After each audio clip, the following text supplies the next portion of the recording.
7, contact tower 128.15.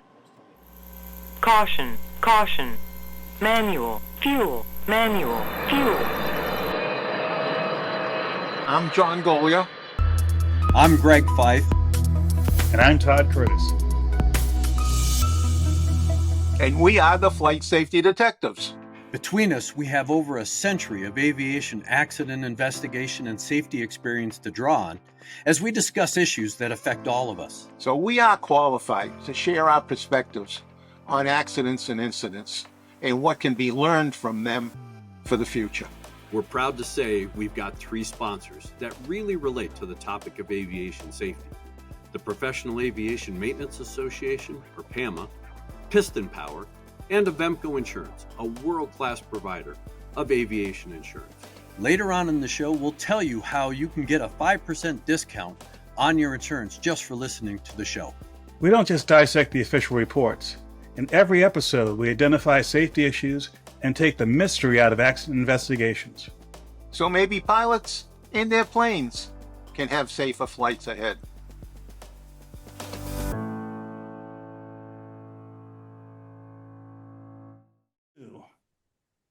Well, hello, gentlemen. It is another special edition of Flight Safety Detectives.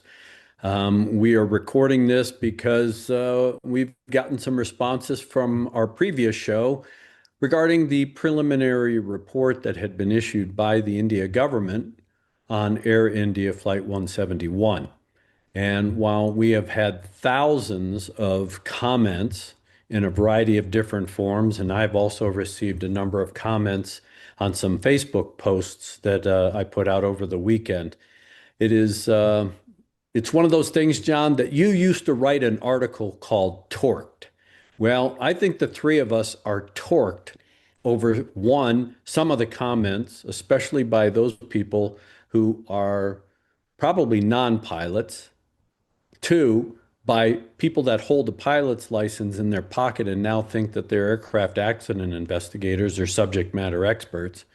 Or 3, even by some safety investigators or accident investigators who are coming up with ridiculous pet theories, or at least throwing shade when the logic just isn't there.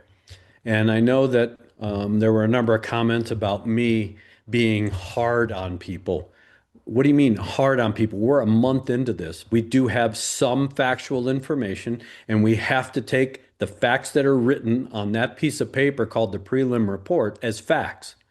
So based on those facts, regardless of whether those facts have been manipulated by the Indian government before they put them on the paper, regardless of that, those are facts. And when they say that the fuel control switches were moved from one position to another and then back to another position, and the only way by design those switches can move is if a human has moved them, because there is no other way, not ones or zeros. There is no digital fault or flaw that would have moved the physical switch. And for them to say the physical switch had been moved, and the fact that those engines, the fuel supply was cut off, those engines spooled down, and then somebody tried to put the switch back in the run position, that is a physical, intentional act. That's not accidental, not in any way, shape, or form, because the design of the switch is meant to prevent accidental movement of the switch. It takes a human intervention to make them move. It is an intentional movement. That is, it's an intentional act that a human has to manipulate that switch. They cannot manipulate it on their own by design. And ones and zeros, because that switch does send an electric current to a motor that controls the valve, there is no physical way, nor is there logic. So I'll throw this out because we talked about this. Let's say those switches never moved. They were always in the run position. And somehow there was an electrical anomaly or gremlin in the wiring between the switch and the fuel valve. And let's say those fuel valves closed and the engines shut down. How is it then, and this is based on the information in the preliminary report, how is it then that fuel flow automatically started again, that those valves just magically opened and allowed fuel to go to the engine, and the start sequence was able to begin its process and at least get one engine firing up and starting to spool up? How would that be if you had an electrical anomaly that shut the valve off? There's no logic there. So when we get all of these comments and all of these new superstar investigators out there, or they criticize me for being too hard on people, I'm talking logic. We are talking about, better than 200 people dying in an aircraft accident, and people want to debate semantics. People want to debate the fact that, couldn't have been the pilots. There's only two people in that cockpit as we know it right now. There could have been 10 for all we know, but the Indian government has only said basically there's two, the pilot and the co-pilot. So based on that factual information, there's only two people in that cockpit. And for somebody like the pilot union or someone else to say, well, the pilots didn't know that the switches went to cutoff, how would they not know? Logic says they had to know. Someone had to know. And in fact, it is a typical response. Todd, we had this conversation. If you have a pilot who says, why did you go to cutoff? That means someone observed something to then cue them to ask that question. Why did you do that? Now, the response back was, of course, I didn't do that. Whether that was a true response or a cover response, we don't know that. But However, the fact is, an action had to have been taken to cue a pilot to ask that question. We've had several questions in the comments. We've had hundreds of comments already from our most recent episode, and part of them involve that. Well, let me answer some of those questions indirectly. Yes, it is possible that the same person who moved the switches said the comment, but according to the facts in the preliminary report, they implied that two different people said those comments. Why did you do that? No, I didn't.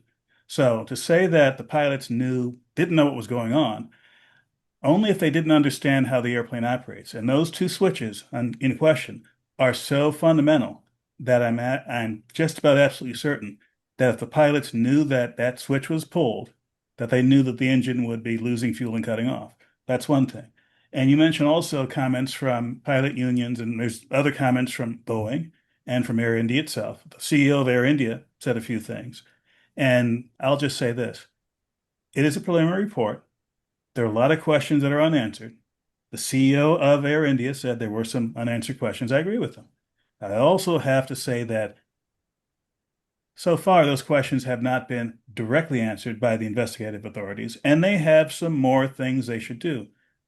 With respect to who said what in the cockpit, I say that there was a 2-hour cockpit voice recorder. The entire 2 hours should be transcribed, including the time before the pilots got into the cockpit, so they can answer definitively for themselves, for us, and for anyone who's asking questions out there. Who was in the cockpit when? What did they say? And can any of it or all of it be associated with actions that were recorded by the flight data recorder or actions that have been proven by other means? I'm not saying they have to identify them by name, but they do have to say, this is distinct human being number one, this is distinct human being number two, or whatever way they need to. But that's a question that can and should be answered. And John, one of the comments that came back was something that we had talked about as far as an in-flight air start. And this is an all-electric airplane. And so when those engines shut down, you had mentioned that typically, and this is true of just about almost all airplanes except for this one, that pneumatic air is used to get the rotation started as a start for this airplane. And while that statement from a textbook standpoint needs to be corrected, there is basically airflow going through that engine. But these engines, because they use an electrical starter, that electrical starter is powered by the APU. So when the sequence of cutoff, where the fuel switches went to cutoff, the APU door opened and the automatic start sequence for the APU started because it's anticipating we got an engine issue. We produce the power, the APU produces the voltage necessary to crank those engines because the rat can't do it. It doesn't produce enough electrical power. And in fact, the rat really only powers captain instruments, navigation and communication radios, and one other, flight control systems. So again, when we look at the start sequence, and you've dissected this now, the start sequence doesn't happen in a matter of seconds. Oh, it takes about a minute and a half. All right, so when you command a start, and I haven't been able to find out whether the APU will automatically crank up when you select the start. I don't believe it does, but that's yet to be determined. I But think it does, John, unless you have external power. so, and let's talk about the reason for that first off. All right, the generator that's on the auxiliary power unit is big because to start these engines takes a lot of electricity. That's why they don't start it on batteries. Yeah. Batteries don't have enough power to start these engines. So they have to have a big generator out there pumping out a lot of kVAs in order to get these engines going. And when you have that a time lapse, because these engines don't just spool up, I mean, like you said, a minute and a half, 2 minutes, it has to go through a sequence. So and if anybody that's ever sat at the gate and listened to the engine start as a passenger, you hear the engine start to spool up. You'll know when basically fuel is introduced, it fires off, and the engine is continuing to spool. That doesn't happen in a matter of seconds. That in this case, it's a minute and a half to 2 minutes. That's a long time. Well, this airplane was only in the air, what, Todd? 30 seconds, 36 seconds, somewhere around there. So these engines didn't even have a chance to get really spooled up.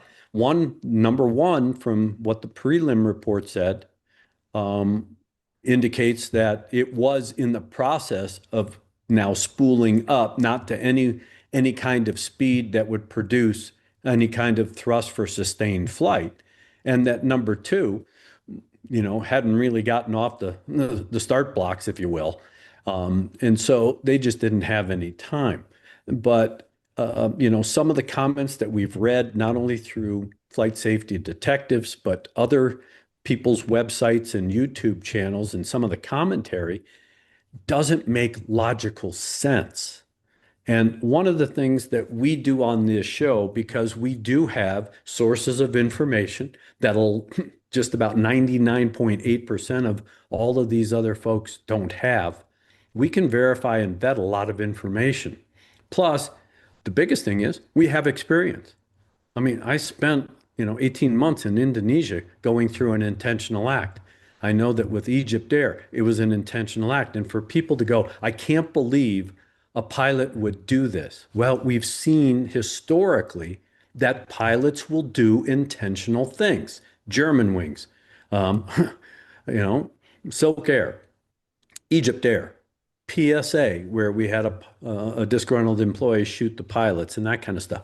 You have people that will do these things for whatever reason. We don't know those reasons. We don't know what the triggers are. But the fact is that while we want to believe that it's just unconscionable that a pilot or pilots would do something nefarious. Look at MH370. We're still talking about that today because that was an intentional act as well. You just don't know what these triggers are.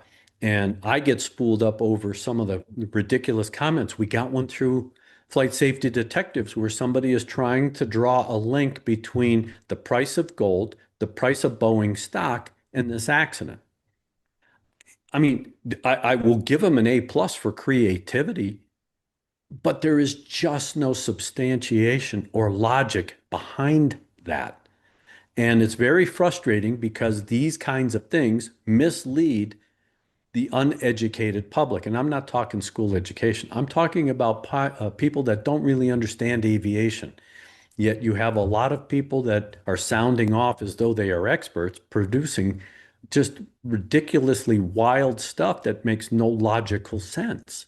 And at this And point, I'd like to address another issue, actually, many comments that we've had that we've been unnecessarily harsh in talking about indirectly some of the other producers of content out there. Yes, we have been harsh.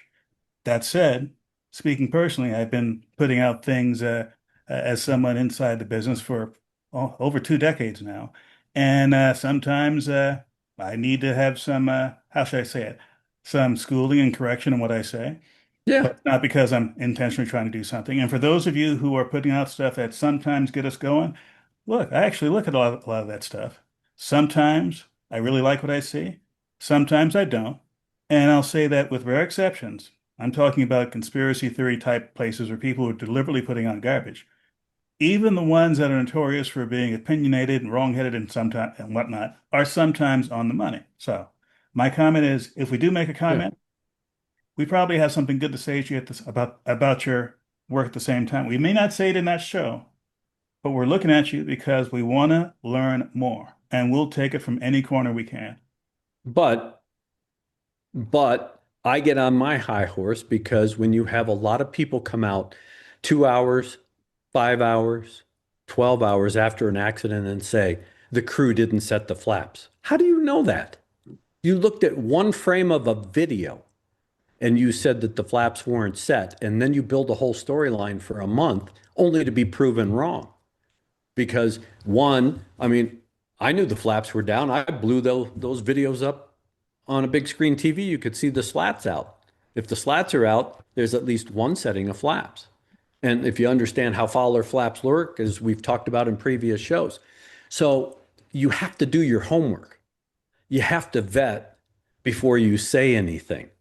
And, when you have so-called experts, especially pilots who fly these types of airplanes, make these statements and then try to stand by them for a month only to be proven wrong, it's like they built a whole storyline about how bad the crew was and not following checklist or doing something stupid. From that particular standpoint, as we've talked about before, you can't move beyond the electronic checklist because when it calls for flaps, the checklist logic monitors whether or not you've actually put those flaps in that position. And you can't move through the checklist unless you do that. So there are these safeguards. So if you understand the system, then you put things in context and you put out correct information, or at least factual information. What we said was, yes, the flaps were in a position along with the slats. We didn't know if that flap setting was proper because we didn't know what the weight of the aircraft was, and did they have bad information? Did they have a bad flap setting and a bad thrust setting because of the length of the runway? Now we have some context, and the Indian government has said that the flaps were set for the weight that was entered. Okay, great. Now we've put that little issue to bed. Now we know that the flaps were out, the slats were set, the takeoff, for all intent and purposes, while the airplane was still on the runway, was good to go. It was normal. It was ops normal. But once that airplane broke ground, now all of a sudden, and we can't even refer to this as an accident anymore. It's an event sequence, because accident implies that, there were errors and that kind of stuff, and people want to continue to mix messages like we talked about in a previous show. These are not engine failures. This wasn't an intentional shutdown because somebody moved those fuel switches to the cutoff position. That's intentional. That's a conscious act. The engines didn't fail because of a mechanical malfunction or failure or an anomaly. They lost fuel because somebody moved the switch to off. So they aren't failures. And the restart sequence that eventually occurred automatically because the logic in the airplane said, okay, we got a problem with an engine. Doesn't know what kind of problem other than the fact that the engine is spooling down, and it's going to try and do whatever it takes to get it relit again. But Well, again, once the crew member selected relay. So correct. we don't even know if they were taken off with the the igniter's on continuous.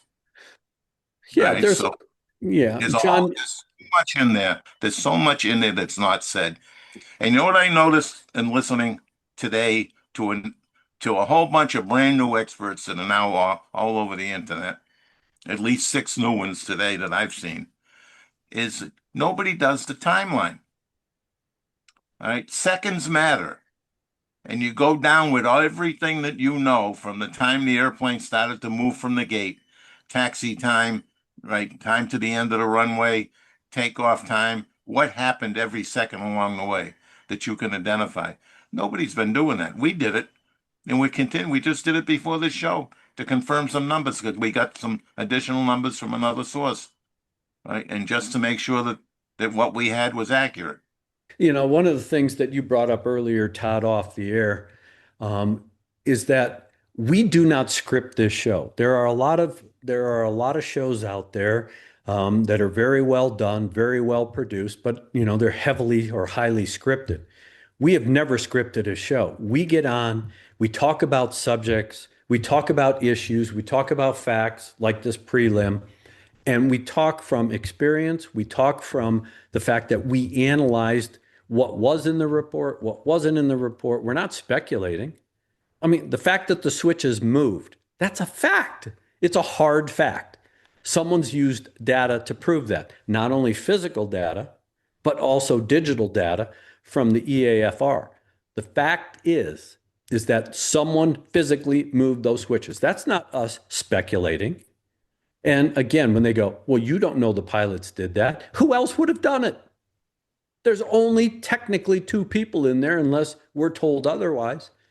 And only a human can move that switch. So how is it from a logic standpoint that they just met? What happened? So to say that you're speculating that a pilot did it, who else would have done it? We're going to take a short break now to meet one of Avemco's employees from their Frederick, Maryland office. What's the most challenging calls that you have had? The most challenging calls that we can get here are senior pilots that aren't qualified, that haven't flown 25 hours or more in the last 12 months, and they don't meet our underwriting guidelines. And so those can be very challenging because you feel for them, but at the same time, you have to abide by our guideline. And so are they always trying to, finesse you and go, well, but I will, or I did, or, what do you require for them to prove that they've either flown those 25 hours or will fly those 25 hours before you underwrite them? Well, they tell us, we take their word of mouth. So they tell us we're going to trust them, we're going to believe them. They're going to have current flight review, valid medicals, at least 25 hours. And then there's some that don't have it. They go get it. They call back. What about the funniest phone call you've ever had where you just started laughing because the information that you got is like, there's just no way I can do anything for this person? Well, I had a guy that called in one time, and we have basic questions that we ask. If you had any accidents, if you had any incidents or claims, DUIs, arrests. And when I asked that question, he said, well, yes, I used my plane to smuggle cocaine back in 1988. And it got real quiet. You could hear a pin drop, and I said, are you serious? And he said, no, I'm just messing with you. It's pretty. So did you underwrite him? I think we quoted him, but we were too high. I can't remember the place. That was a few years ago. Yeah, well, carrying that kind of cargo, I can imagine the premium was real high. He caught me off guard. I was like, some people are brutally honest, and some people just like to pull your license. So at the end of the day, it was fun. Can they still get insurance if they had a minor landing accident? Yes, they certainly can. As long as it's outside 36 months, we'll take a look at everything. And do you require them to demonstrate that they've either had recurrent training after their incident or accident? Is there any criteria? Because a lot of times, if the FAA doesn't require a 709 ride, just a refresher or check ride, do you all require that before you'll underwrite somebody that had an incident or an accident? We don't require it, but there's some people that do it, and they'll call back and they're like, hey, I got 20 hours of dual, I'm ready to go, and we'll re-underwrite it and we'll offer coverage because that is a great thing to say. Great. How long have you been here, Justin? About 5 years. And what's the best part of your job? The best part of the job is being able to travel to go to air shows like Oshkosh, Sun and Fun, being able to meet our customers, face to face, give them free things. I'm always taking money from them. It's nice to be able to give them something, Yeah. Well, that's other free little good. yeah. There's a good tagline. When was the last time your insurance company gave you something other than a bill? So we try to do things, but it's fun to do that. You got a hat. You got it. It's fun to go to those shows because you get to meet the customers, and when you meet them face to face, it's just like you've known them for a long time, and then you establish those connections over years, and they call back and, hey, I remember you.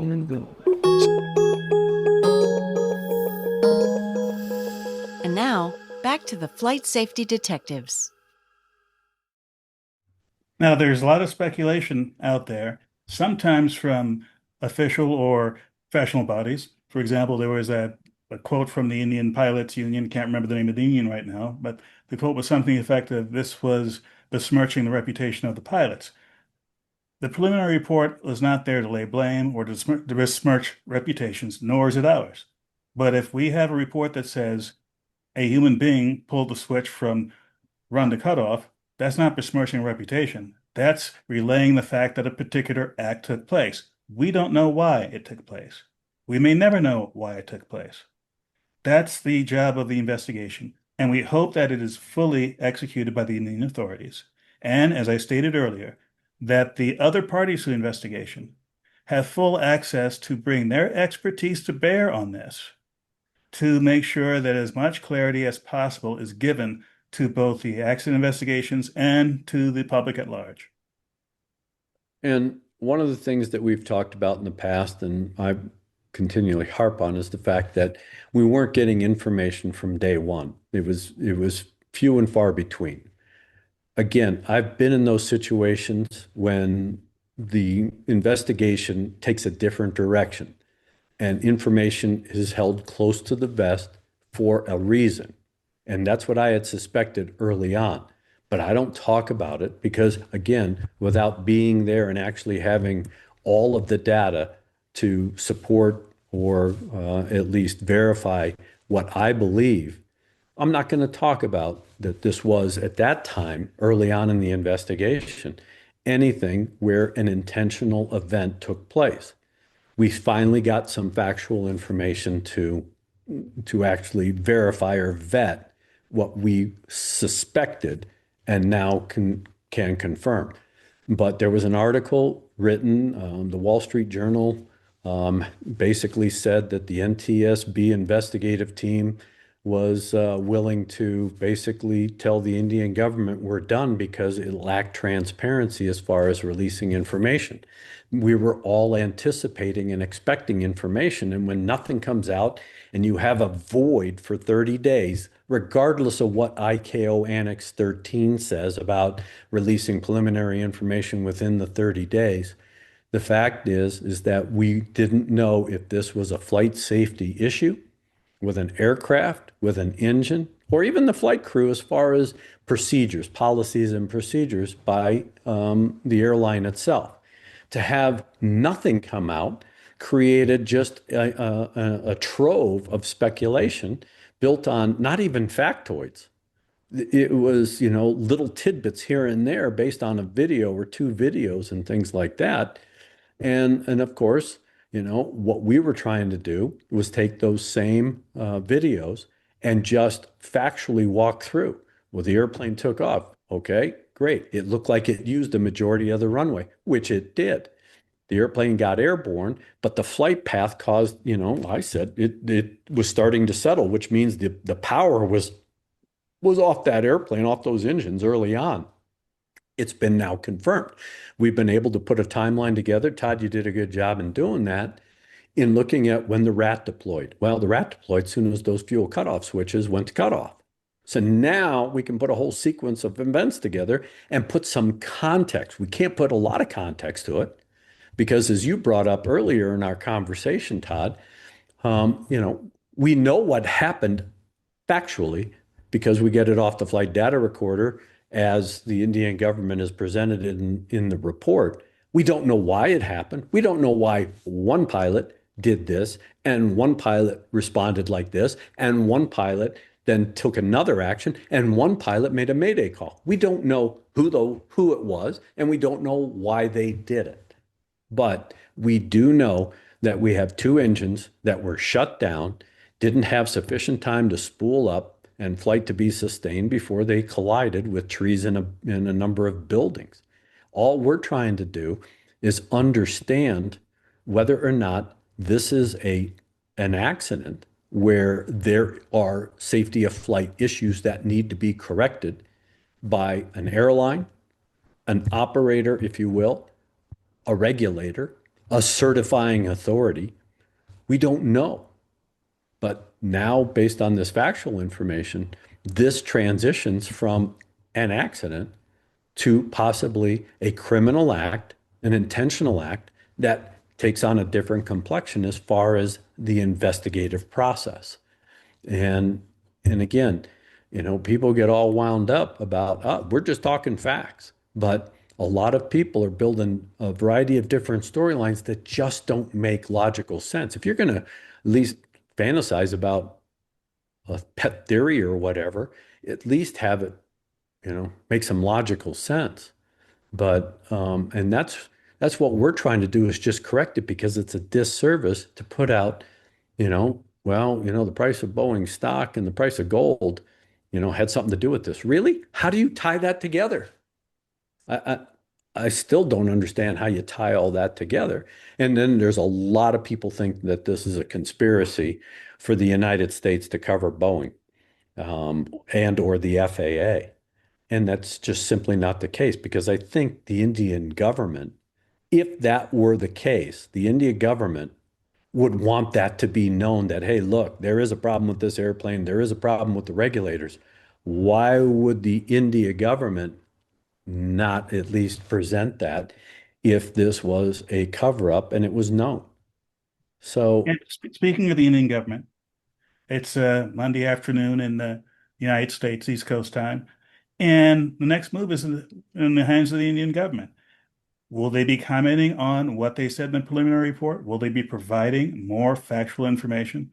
Or will they make an announcement saying that the character of this investigation is going in a particular direction, whatever that direction may be? Human error, deliberate action, mechanical problem, something.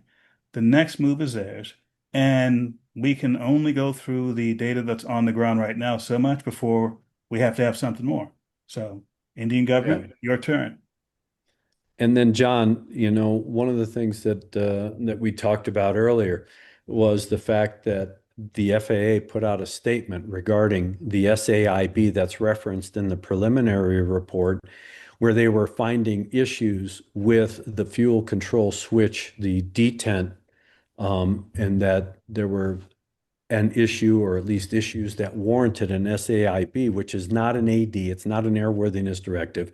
It wasn't mandated, but it was check this particular system because we had reports of issues. Well, they put that in the report, and of course, it had nothing to do with the 787, but the FAA put out a statement saying, yes, this pertains to 737s, but doesn't really pertain to the 787. Now, one of the things that you and I and Todd talked about in a previous show was the fact that that quadrant, that thrust level quadrant with the fuel control switches had been replaced twice, or at least examined twice, back in 19 and again in 2023.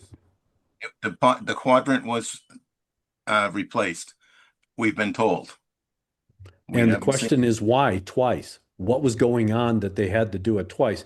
But you explained to me that, hey, even if it has nothing to do with the fuel control switches, they pull that whole quadrant out, they're going to examine it because they got to reinstall it correctly. Or it's gone to another. They replaced it. As I understand, I haven't seen the documentation, but as it was explained, that quadrant was replaced twice over the life of this airplane. Both times after that advisory came out. One was a year after. I'll give them a little benefit of the doubt that it may have been through the shop before that year was up, because this isn't a type of component you're changing all the time. But the second was second replacement was in 23. When that unit goes through the shop, they don't just fix one piece of that unit. They're going to look at it all. The service bulletin sits out there. The service bulletin is going to be part of the work package that somebody gets to take a look at this component. And they will then comply with that service bulletin in the shop, not on the airplane, in the shop. So that means when that module came out of the shop and ultimately went to this airplane, it had been checked in the shop in 2023. So I don't believe that there's an issue with the switches. Most people don't realize that, and to move these switches, you have to pull them out. There is some spring pressure on them to keep them in the detent. So you have to pull them up and then move them. It's easily explained as a bar across, and you have to pull the switch up over the bar and push it down on the other side. And if you're not paying attention, sometimes you'll put them right back in the same position you took them out of because you haven't moved it. So, and I wanted to raise another issue that somebody wrote in about a short circuit made these things move without the switch moving. So these valves are powered both ways. They power closed and they power open. No power, no movement. All right, so the switch is when it's up to open, there's power going to that electric motor that drives the valve. And it sits there just driving it open, essentially. And when you move the switch to off, it powers that same valve to cut off the fuel. So even if you had a short circuit, it would only move in one direction. You wouldn't be able to move it in two directions. We know it moved in two directions because after they attempted to do an engine start, the temperature started to rise on both engines. On one engine, it rose considerably, followed by the other one. Right, so we know that the valve went to open. It went to engine down and went to open. And those are good points, John, because from an investigative standpoint, that's the logic I'm talking about, is understanding that kind of system and then how those valves, you look at the end result. The preliminary report says that the EGT started to rise. Well, the only way you get that is if you get fuel back introduced into the engine and that fuel is lit off and the engine is starting to turn. Again, because of the length of a start sequence, there wasn't sufficient time for it to spool up to an operating type speed for the pilots to be able to use it to sustain flight. But you have to keep these things in context. You can't just take them in isolation and then build a whole storyline around it because it just makes no logical sense. And I think that becomes a frustration for those of us that do this work and understand this work because we have to justify, well, if this happened, how did we get there? And when you're doing accident investigation, like I've said before, it's a very simple premise. You got to ask why until you can't ask why anymore. And usually you've gotten almost to the origin, pretty close. And in this case, if the switch is in the run position, then how did that valve close by itself? Well, if you got ones and zeros running through that line because of a short circuit, okay, that's great. That could answer one part of it, closing the valve. But then how did it magically open to allow fuel to go back to the engine for the restart to occur? If you already had a faulty circuit or a faulty wire that caused the valve to close in the first place. Pilots couldn't do anything to make it. And then I think one of the comments was, well, maybe they cycled that switch when they realized that the engines, had failed. Well, again, when you look at the data that has currently been presented, those engines were turning and burning. They were running. They didn't stop running until after the switch was moved. So from a logic standpoint, it wasn't that the engine shut down and then somebody moved the switch. It was the switch moved and the engine shut down. That's the detail. That's the timeline. Those are the things that we look at from an investigative standpoint. So when people come up with these wild theories, they just don't make logical sense. It's just very misleading. Especially for those like you, John, who on the maintenance side of the house know this and understand this And it's just frustrating that people are just getting it wrong. And then that leads to bad information going to the general public. And I think at this point, this might be a perfect opportunity for a second to last word. And I think our conversation back and forth, to me, it's pretty obvious what the second to last word is. To be continued. That's several words. But they're unresolved things here. They cannot be resolved further until action is taken by the investigative authorities and others involved in this.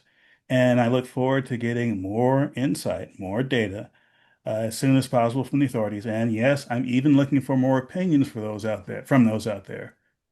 If it's a wild opinion, have some wild facts to back it up. If it's a reasoned opinion, have some reason to back it up. Well said. And with that, John, we will leave you with our last word.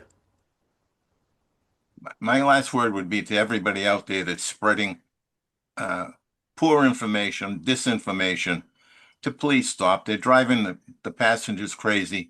I've gotten a number of calls. I know you guys have as well. People saying, is it safe to fly on the 787? I'm flying next week. Is it safe to fly at all? My own daughter asked me that. Is it safe to even go fly herself? Because she just had to take a flight. So really, I mean, putting this information out without properly vetting it yourself. There's a lot of airline captains on there that I'm surprised with the comments they were passing. And the conclusions they were reaching about systems that they only know a little bit about. And I just want to close with this. Airplanes have become much more complicated over the last 50 years. Pilots may think they know their airplanes and know the systems, but they only know them from 50,000 feet view. There's a reason why the flight manuals that come with the airplane are maybe only 10% the volume of material that the maintenance manuals have. Because these things are incredibly complicated, sometimes defy logic. If you try to run it, believing that you have a single wire system.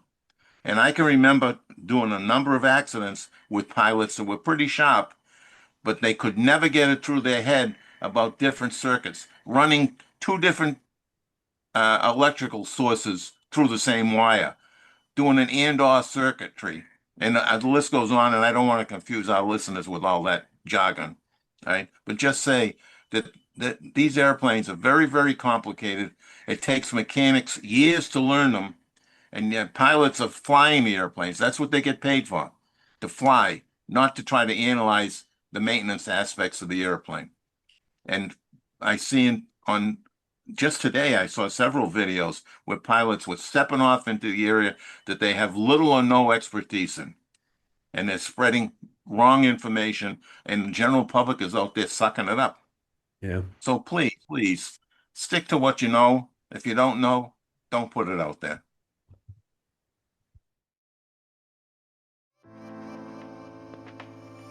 Thank you so much for listening to the show. We really value all of our listeners and subscribers. Our podcast gets ranked by you. So if you like this, give us 5 stars inside your podcast platform. We want to keep the conversation going with you, so we'd love for you to engage with us on our social media channels. We're on Instagram, X, Facebook, LinkedIn, and of course YouTube. You can email the show at flightsafetydetectives@gmail.com. By the way, if you're watching this on YouTube, we're working on growing this channel, and it really helps if you all comment. So please do that. We read them all. And be sure to subscribe. Without the right insurance, you're Sierra Oscar Lima. Avemco Insurance Company is the only direct writer in the market and never uses third-party agents or brokers. Instead, they connect you directly with real underwriters with real answers in their Frederick, Maryland office, ready to solve problems and approve coverage based on your flying. Floats to wheels and back to floats, Avemco gives you more flexibility.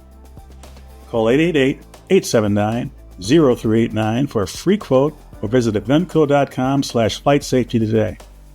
Don't forget to tell them the Flight Safety Detective sent you for 5% off your premium.